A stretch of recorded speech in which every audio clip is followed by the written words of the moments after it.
perpetrated this hoax against the American people and this stain on our country. Director, one other question on this. Tulsi, as well as President Trump, used the word treason. Is there a statute of limitations on treason? Well, Maria, what I would say is this, is there is no doubt in my mind that the people that we just talked about conspired. They conspired against President Trump. They conspired against the American people. And so I'll leave it to Pam Bondi and our Department of Justice, Kash Patel and our FBI to investigate the conspiracy to do what and what charges that they're capable of bringing. But again, I don't think statute of limitations are going to impact, because in the conspiracy, Maria, the statute of limitation doesn't start to run until the last act in furtherance of that conspiracy.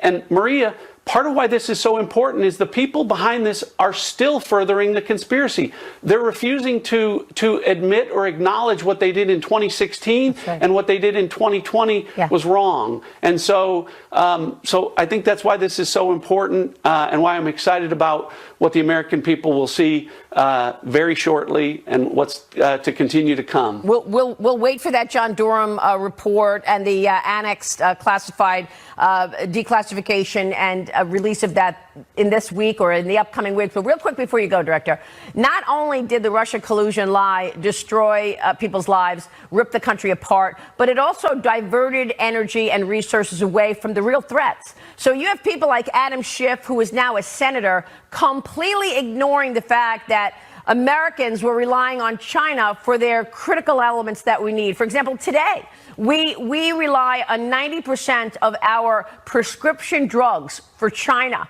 They're made in China. And so all of this was 100%. Going on, and they were yelling, Russia, Russia, Russia, and in fact, not even focusing on the actual threats. That, in my view, is a dereliction of duty.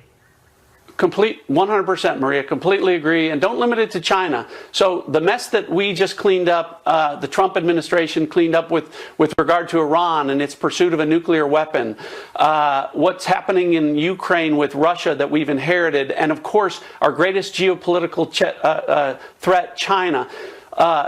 All of these people helped build China. They helped create the threat that China is, that Russia is, that Iran is, because they put politics in front of national security. All of these people are responsible for the threats that we're facing as a country right now. But the good news is, Maria, the good guys are in charge. And as Donald Trump is very clearly showing, we are fully capable of undoing the damage that they've done and addressing the threats to America by using law enforcement and the intelligence community the way it's supposed to be, to protect the American people, not to go after political opponents with fake, fraudulent schemes to maintain power. Really, really important points. Director, great to see you. Thanks so much for being here this morning. Great to be with you. Thank you, Maria. You're an American hero as well. Oh, thank you so much, sir.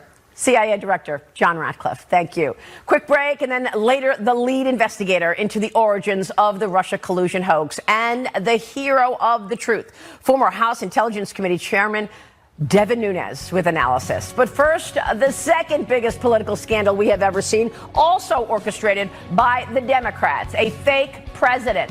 Former President Joe Biden's chief of staff pulls back the curtain on shocking details of Biden's mental fitness and the use of an auto pen to shape policy for the American people.